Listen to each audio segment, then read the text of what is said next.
Good evening, and welcome back to Footnotes in Folly. I am Professor Reginald St. John Pemberton, and we return to the great work of Flavius Josephus, the Antiquities of the Jews. Book 5 ended in disaster, the Ark of God captured, and elderly dead.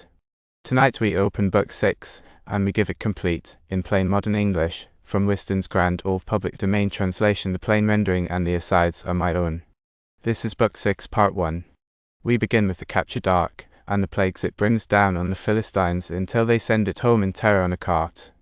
Then Samuel grows into the last and greatest of the judges, but his sons are not like him, and the people, looking at the nations around them, demand the one thing Samuel dreads to give a king. We will watch God grant that demand with a warning, watch the tall, modest young man named Saul anointed in secret and then chosen in public, and watch him prove himself in a single great victory over the Ammonites. It is the hinge of the whole story, the day Israel stopped being a commonwealth and became a kingdom. Let us begin. After the Philistines captured the Ark of the Hebrews, as I said before, they carried it to the city of Ashdod and placed it beside their own god, who was called Dagon, treating it as one of the spoils they had taken. But when they entered Dagon's temple the next morning to worship their god, they found him worshipping the ark instead. He was lying flat on the ground, having fallen from the base on which he had stood. They lifted him up and set him back on his base, but they were deeply troubled by what had happened. And when they came often to Dagon and kept finding him lying down again in an attitude of worship before the ark, they became greatly distressed and confused. At last God sent a very destructive disease on the city and country of Ashdod. The people died of dysentery, or flux, a cruel illness that brought death on them very suddenly. Before the soul could be gently released from the body, as in easier deaths, their bowels came out, and they vomited up what they had eaten, now completely corrupted by the disease. As for the produce of their land, a great multitude of mice came up out of the earth and damaged it, sparing neither the plants nor the fruits. While the people of Ashdod were suffering these misfortunes and could no longer endure their calamities, they understood that they were suffering because of the ark. They saw that the victory they had gained, and their capture of the ark, had not happened for their good. So they sent to the people of Askelon and asked them to receive the ark among them. The request from the people of Ashdod was acceptable to the people of Askelon, and they granted them that favor. But when Askelon received the ark, they fell into the same miserable condition, for the ark carried with it to those who received it the disasters that the people of Ashdod had suffered. The people of Askelon also sent it away from themselves to others. Nor did it remain among those others, because the same disasters pursued them too, and they kept sending it on to neighboring cities. In this way the ark went around through the 5 cities of the Philistines, as though it were exacting these disasters as the tribute due for its coming among them. When those who had suffered these miseries were worn out by them, and when those who had only heard of them had learned not to admit the ark among them, since the price paid for it was so heavy, they finally looked for some plan and method by which they might be freed from it. The governors of the 5 cities, Gath, Ekron, Askelon, Gaza, and Ashdod, met together and considered what ought to be done. At first they thought it best to send the ark back to its own people, admitting that God had avenged its cause, that the miseries they had endured came along with it, and that these calamities had been sent upon their cities because of it and together with it. Yet some said they should not do this, and should not let themselves be deceived by assigning their sufferings to the ark, since it could not have such power or force over them. God had truly cared so much for it, they argued, it would never have been delivered into human hands. So they urged the others to stay calm, to bear patiently what had happened to them, and to suppose that there was no other cause than nature, which at certain turns of time produces such changes in human bodies, in the earth, in plants, and in everything that grows from the earth. But the opinion that prevailed over these was the advice of certain men who were believed to have shown unusual understanding and prudence in earlier times, and who, in the present circumstances, seemed to speak more properly than all the rest. These men said it was not right either to send the ark away empty or to keep it. Instead, they advised dedicating 5 golden images, one for each city, as a thank offering to God because he had taken care to preserve them, and had kept them alive when their lives were likely to be destroyed by diseases too severe for them to withstand. They also advised making 5 golden mice, like the mice that had devoured and destroyed their country, putting them in a bag and laying them on the ark.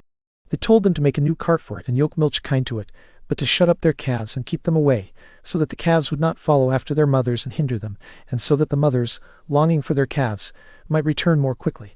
Then drive the milch kine that carry the ark, and leave it at a place where 3 roads meet. Let the kine go along whichever road they choose. If they take the road to the Hebrews and go up into their country, we should conclude that the ark was the cause of our misfortunes. But if they turn onto another road, we will follow after it and conclude that it has no such power in it. The Philistines decided that these men had spoken wisely, and at once they confirmed that opinion by doing as they had advised. When they had done everything already described, they brought the cart to a place where 3 roads met, left it there, and went away.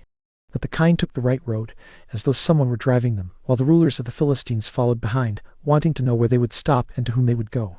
Now there was a certain village of the tribe of Judah called Bethshemesh, and the kine went to that village. Although there was a large and good plain before them in which they might have gone on, they went no farther, but stopped the cart there. The people of that village saw this and were very glad. It was summer, and all the inhabitants were in the fields gathering their fruits, but as soon as they saw the ark, joy made them leave the work of their hands and run to the cart. They took down the ark, along with the vessel that held the images and the mice, and set them on a certain rock in the plain.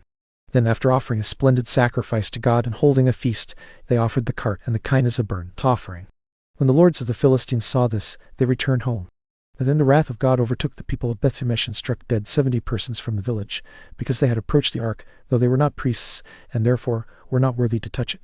The villagers wept for those who had suffered in this way, and they made the kind of lamentation that could naturally be expected after so great a misfortune sent from God. Each person mourned for his own relative. Since they acknowledged that they were unworthy to have the ark stay with them, they sent word to the public senate of the Israelites and told them that the ark had been restored by the Philistines. When the Israelites learned this, they brought it away to Kirjath-jearim, a city near Bethshemesh. In that city lived a man named Abinadab, a Levite by birth, who was highly praised for his righteous and religious way of life. So they brought the ark into his house, as to a place fit for God himself to dwell, since a righteous man lived there. His sons also served in the divine worship at the ark, and were its chief caretakers for 20 years. For that many years it remained in Kirjath-jearim, after having been with the Philistines only 4 months. While the city of Kirjath-jearim had the ark with them, the whole body of the people spent the time offering prayers and sacrifices to God, and they showed great concern and zeal for his worship. Samuel the prophet saw how ready they were to do their duty, and he thought this was the proper time to speak to them, while they were in this good state of mind, about recovering their liberty and the blessings that came with it. So he spoke to them in the words he thought most likely to stir up the desire and persuade them to make the attempt. O Israelites, the Philistines are still cruel enemies to you, but God is beginning to be gracious to you. Therefore you must not only desire liberty, but also use the right means to obtain it. You must not be satisfied with wishing to be free from your lords and masters while you keep doing the very things that will keep you under them. Be righteous then, and cast wickedness out of your souls. Worship the divine majesty and pray to him with all your hearts, and continue in the honor you give him. If you act in this way, you will enjoy prosperity, you will be freed from your slavery, and you will win victory over your enemies. These blessings cannot be gained by weapons of war, by the strength of your bodies, or by the number of your helpers. God has not promised to grant these blessings by those means, but by your being good and righteous men. If you will be such people, I will stand as security to you for the fulfillment of God's promises. When Samuel had spoken in this way, the multitude applauded his speech. They were pleased with his exhortation, and agreed to give themselves over to doing what was pleasing to God. So Samuel gathered them together at a certain city called Mizpeh, which in the Hebrew language means a watch tower. There they drew water and poured it out to God, fasted all day, and devoted themselves to prayer. This assembly did not escape the notice of the Philistines. When they learned that so large a company had gathered, they came against the Hebrews with a great army and powerful forces, hoping to attack them when they were not expecting it and were not prepared. This frightened the Hebrews and threw them into confusion and terror. They came running to Samuel and said that their souls had sunk because of their fears and because of the former defeat they had suffered. That is why we stayed still, so that we would not stir up the strength of our enemies against us. But now, while you have brought us here to offer our prayers and sacrifices, and to take oaths to be obedient, our enemies are marching against us while we are exposed and unarmed. Therefore we have no hope of deliverance except that, through you and through the help God gives us because of your prayers to him, we may be delivered from the Philistines. Samuel told them to be encouraged and promised them that God would help them. Then he took a sucking lamb and sacrificed it for the multitude, and he begged God to hold his protecting hand over them when they fought the Philistines, not to overlook them and not to let them fall into a second misfortune. God listened to his prayers, accepted their sacrifice with favor, and being disposed to help them, granted them victory and power over their enemies. While the sacrifice of God was still on the altar and had not yet been completely consumed by the sacred fire, the enemy's army marched out of its camp and formed in battle order. They hoped they would conquer, since the Jews had been caught in distressing circumstances, having neither brought their weapons nor assembled there for battle. But what happened was so extraordinary that it would hardly have been believed even if someone had foretold it. First, God threw their enemies into disorder with an earthquake. He moved the ground under them so violently that it trembled and made them shake. By that trembling he made some unable to keep their feet, so that they fell down, and by opening chasms in the ground he caused others to be swallowed into them.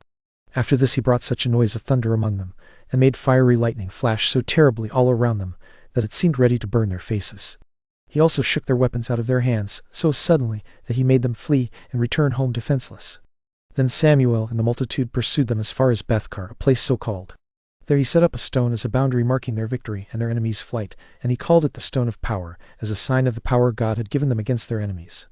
After this blow, The Philistines made no more expeditions against the Israelites, but remained quiet out of fear and in remembrance of what had happened to them. The courage that the Philistines had formerly shown against the Hebrews was, after this victory, transferred to the Hebrews. Samuel also made an expedition against the Philistines, killed many of them, completely humbled their proud hearts, and took back from them the country they had cut off from the Jews when they had formerly conquered them in battle. This was the country extending from the borders of Gath to the city of Ekron. At this time the remaining Canaanites were also in friendship with the Israelites. Samuel the prophet arranged the affairs of the people in a suitable way. He appointed a city for every district and ordered the people to come to those cities so that the disputes they had with one another could be settled there. He himself traveled through those cities twice each year and administered justice to them. By this means he kept them in very good order for a long time. Afterward, however, he found himself weighed down by old age and no longer able to do what he had formerly done. So he entrusted the government and the care of the multitude to his sons. The elder was called Joel, and the younger was named Tobiah. He also ordered them to reside and judge the people, one at the city of Bethel and the other at Beer, Sheba, and he divided the people into districts that would fall under the jurisdiction of each of them. These men give us a clear example and proof that children do not always have the same dispositions as their parents. Sometimes children born from wicked parents may be good and moderate, and sometimes children born from good parents may show themselves to be wicked. These sons turned aside from their father's good ways and followed a course opposite to his. They perverted justice for the filthy gain of gifts and bribes. They gave their decisions not according to truth, but according to bribery, and they turned aside into luxury and expensive living. In the first place, they did what was contrary to the will of God, and in the second place, they did what was contrary to the will of the prophet their father, who had taken great care and made careful provision that the multitude should be righteous.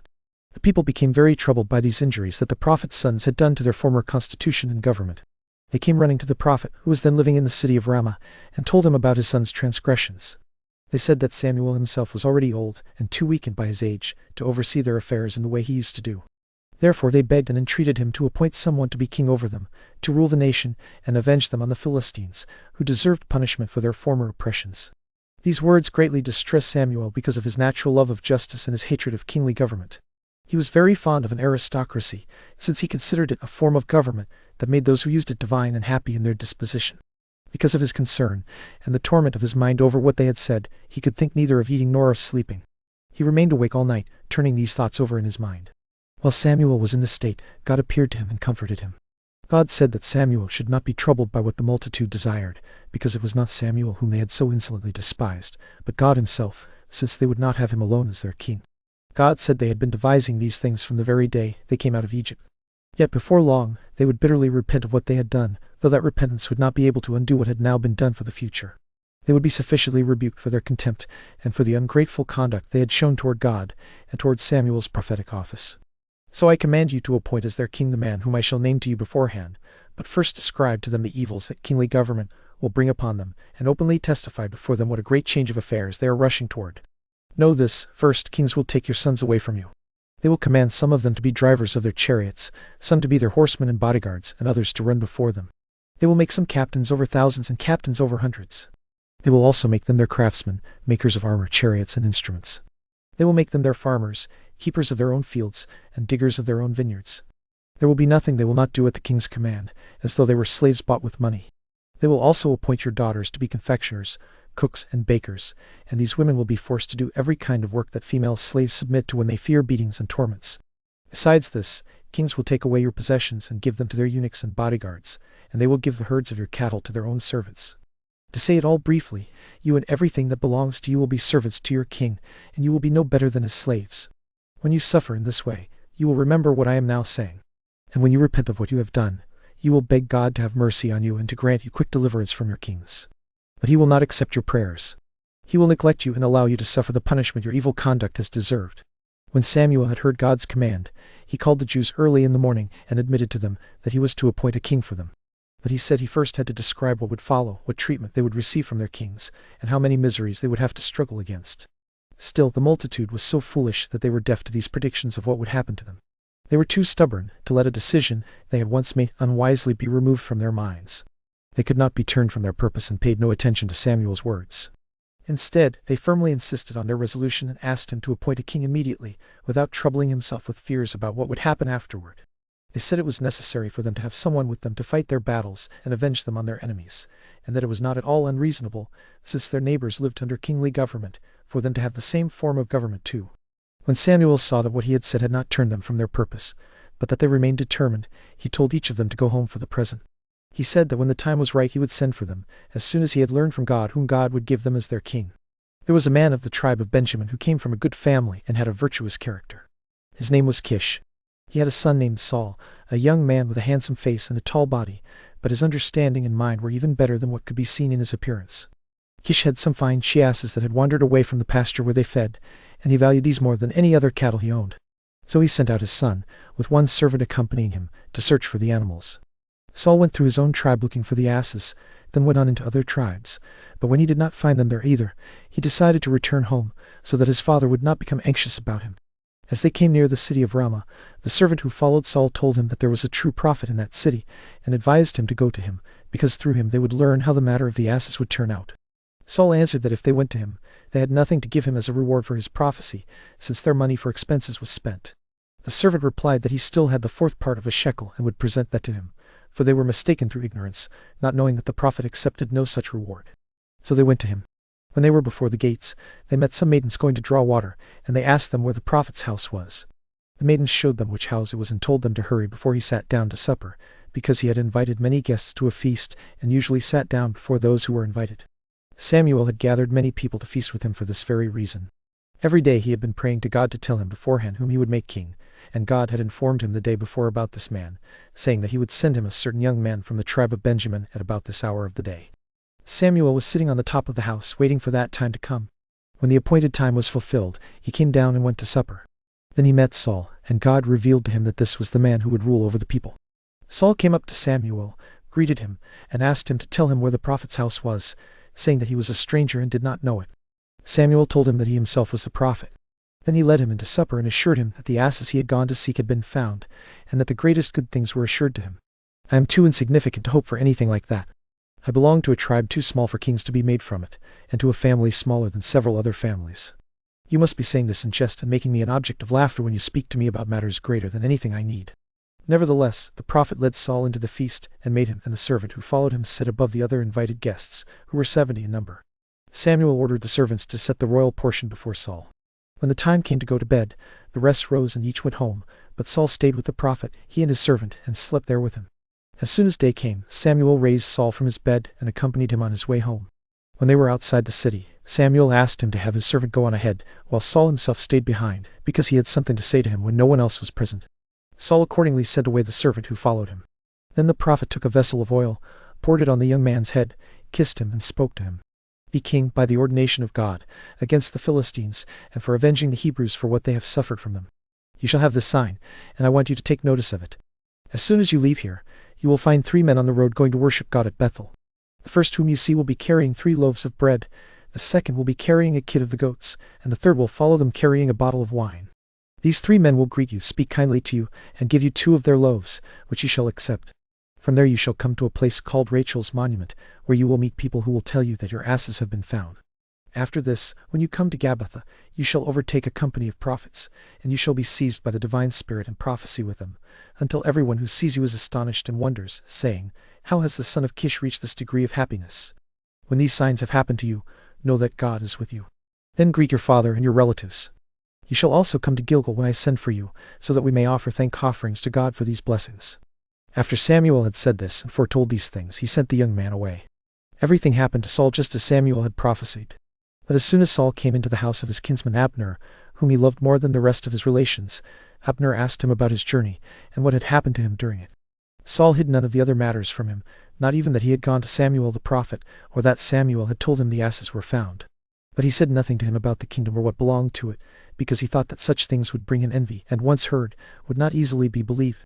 Nor did he think it wise to tell these things even to Abner, though he seemed very friendly to him, and was the relation whom Saul loved above the rest. I suppose Saul considered what human nature truly is, that no one is a firm friend, whether among our intimates or our kindred, and that people do not keep their kindly disposition when God raises men to great prosperity, but remain ill-natured and envious toward those in high stations. Then Samuel called the people together to the city Mizpah and spoke to them the following words, which he said he was to speak by the command of God. He said that when God had granted them a state of liberty and brought their enemies into subjection, they had become forgetful of his benefits, and had rejected God from being their king. They had failed to consider that it would be most to their advantage to be ruled by the best of beings, for God is the best of beings.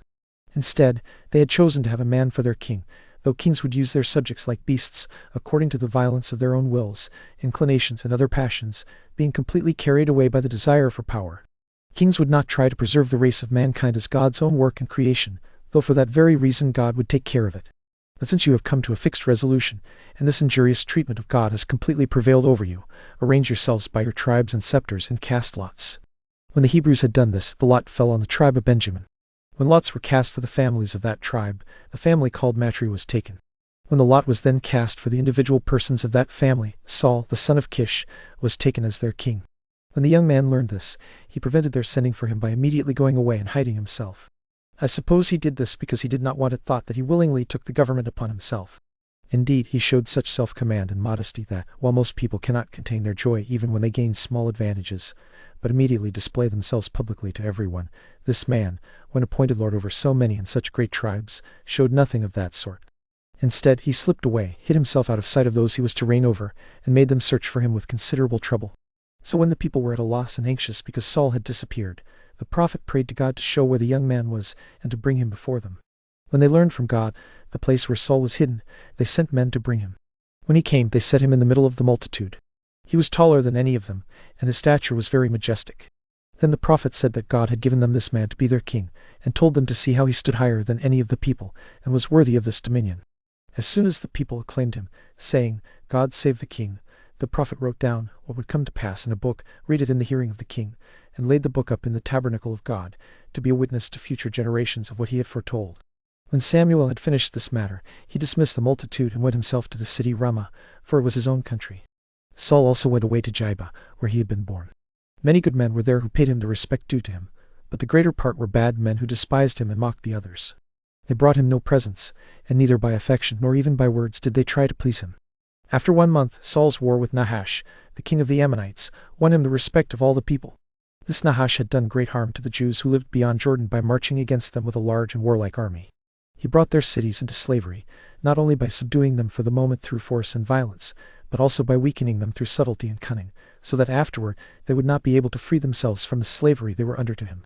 He put out the right eyes of those who either surrendered to him on terms or were taken by him in war. He did this so that, when their left eyes were covered by their shields, they would be completely useless in battle. After the king of the Ammonites had treated those beyond Jordan in this way, he led his army against those called the Israelites. He pitched his camp at the chief city of his enemies, the city of Jabesh, and sent ambassadors to them. He commanded them either to surrender, on condition that their right eyes be plucked out, or else to undergo a siege and have their cities destroyed. He gave them the choice of losing a small member of their body or perishing altogether. The Israelites were so frightened by these terms that they did not have courage to answer either way, neither that they would surrender nor that they would fight him. Instead, they asked him to grant them 7 days' delay, so that they might send ambassadors to their countrymen and beg for their assistance. If help came, they said, they would fight, but if no such help could be obtained, they would surrender and suffer whatever he chose to inflict on them. Nahash despised both the multitude of the Israelites and the answer they gave, so he allowed them the delay and gave them permission to send to whomever they wished for assistance. They immediately sent through the Israelite cities, city by city, and reported what Nahash had threatened to do to them and what great distress they were in. When the people heard what the ambassadors from Jabesh said, they fell into tears and grief, and the terror they felt allowed them to do nothing more. When the messengers came to the city of King Saul and described the danger facing the inhabitants of Jabesh, the people there were afflicted in the same way as those in the other cities, lamenting the calamity of their relatives. Saul returned from his farming into the city and found his fellow citizens weeping. When he asked and learned the cause of their confusion and sadness, he was seized by a divine fury. He sent away the ambassadors from the inhabitants of Jabesh, promising them that he would come to their assistance on the 3rd day and defeat their enemies before sunrise, so that when the sun rose it would see that they had already conquered and were freed from the fears that troubled them. But he ordered some of the messengers to stay behind to guide them by the right road to Jabesh. Saul wanted to turn the people toward this war against the Ammonites by making them afraid of the losses they would otherwise suffer, and he wanted them gathered more quickly. So he cut the sinews of his oxen and threatened to do the same to everyone who did not come with his weapons to Jordan the next day and follow him and Samuel the prophet wherever they should lead. Because they feared the losses with which they were threatened, the people gathered at the appointed time. The multitude was counted at the city of Bezek, and Saul found that those who had gathered, besides the tribe of Judah, numbered 700,000, while those from that tribe numbered 70,000. So he crossed Jordan and marched all night, 30 furlongs, and came to Jabesh before sunrise. He divided the army into 3 companies and suddenly attacked the enemies on every side, when they expected no such thing. He joined battle with them, and they killed a great many of the Ammonites, along with their king Nahash.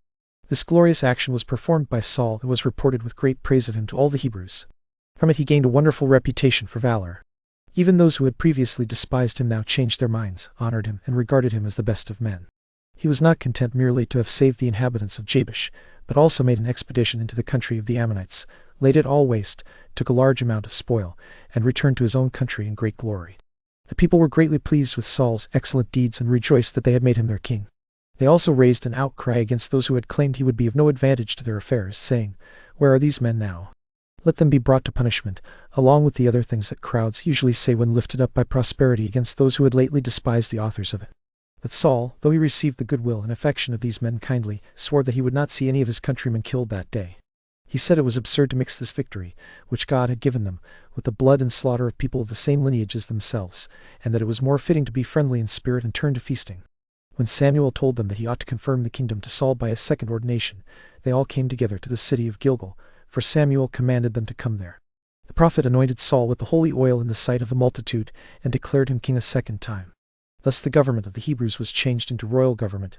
In the days of Moses and of his disciple Joshua, who was their general, they had continued under an aristocracy. But after Joshua's death, for 18 years in all, the multitude had no settled form of government, but lived in anarchy. After that they returned to their former form of government, allowing themselves to be judged by whichever man appeared to be the best warrior and the most courageous. This is why that interval of their government was called the time of the judges. I solemnly adjure you by God Almighty, who brought those excellent brothers, Moses and Aaron, into the world and delivered our fathers from the Egyptians, and from the slavery they endured under them, that you will not speak merely to please me, nor suppress anything out of fear of me, nor be overcome by any other passion. Say plainly, what have I ever done that was cruel or unjust? What have I done out of greed or covetousness, or to gratify others? Bear witness against me if I have taken an ox or a sheep, or anything of that sort, which, even when taken to support men, is still regarded as blameless, or if I have taken anyone's ass for my own use to his grief. Charge me now with any such crime, here in the presence of your king." But the people cried out that Samuel had done no such thing, and that he had presided over the nation in a holy and righteous manner. When they had all given this testimony about him, Samuel said that since they admitted they could not bring any charge against him up to that time, they should now listen while he spoke to them with great freedom. He said they had been guilty of great impiety against God by asking for a king. They ought to remember that their grandfather Jacob came down into Egypt because of a famine with only 70 souls of their family, and that their descendants there multiplied to many tens of thousands, whom the Egyptians brought into slavery and severe oppression. God himself, in answer to the prayers of their fathers, sent Moses and Aaron, who were brothers, and gave them power to deliver the multitude from distress, without a king. These men brought them into the very land they now possessed. Yet after receiving these benefits from God, they betrayed his worship and religion. Moreover, when they were brought under the power of their enemies, he delivered them, first by making them superior to the Assyrians and their forces, then by enabling them to overcome the Ammonites and the Moabites, and finally the Philistines. These things had been accomplished under the leadership of Jephthah and Gideon. Samuel asked what madness had possessed them, that they should flee from God and desire to be under a king. Yet he had ordained as king the man God chose for them. Still, to make it plain to them that God was angry and displeased at their choice of kingly government, Samuel said he would arrange for God to declare this very clearly to them by strange signs. What none of them had ever seen there before, a winter storm in the middle of harvest, he would ask of God and make visible to them. As soon as he had said this, God gave such great signs through thunder, lightning, and the fall of hail that they confirmed the truth of everything the prophet had said. The people were amazed and terrified, and they confessed that they had sinned and had fallen into that sin through ignorance. They begged the prophet, as one who was a tender and gentle father to them, to make God merciful enough to forgive this sin, which they had added to the other offenses by which they had affronted him and transgressed against him. Samuel promised that he would beseech God and persuade him to forgive them these sins. However, he advised them to be righteous and good, and always to remember the miseries that had befallen them because they had departed from virtue. He also told them to remember the strange signs God had shown them, and the body of laws Moses had given them, if they had any desire to be preserved and made happy with their king. He said that if they grew careless about these things, great judgments from God would come upon them and upon their king. After Samuel had prophesied in this way to the Hebrews, he dismissed them to their own homes, having confirmed the kingdom to Saul a second time. And there we will pause, with Saul confirmed as king at Gilgal, the Ammonites broken, and Samuel handing over the government with a stern, clear-eyed farewell. The kingdom has begun, and begun well. But Samuel's warning still hangs in the air, and the new king's character has not yet been tested by the long grind of war and the slow poison of power. Next time, in Part 2, Saul's campaigns against the Philistines and the rash oath that nearly killed his own brave son, the war on the Amalekites that cost Saul his crown, and the day a shepherd boy walks out alone to face a giant. Mind the footnotes, and beware the folly.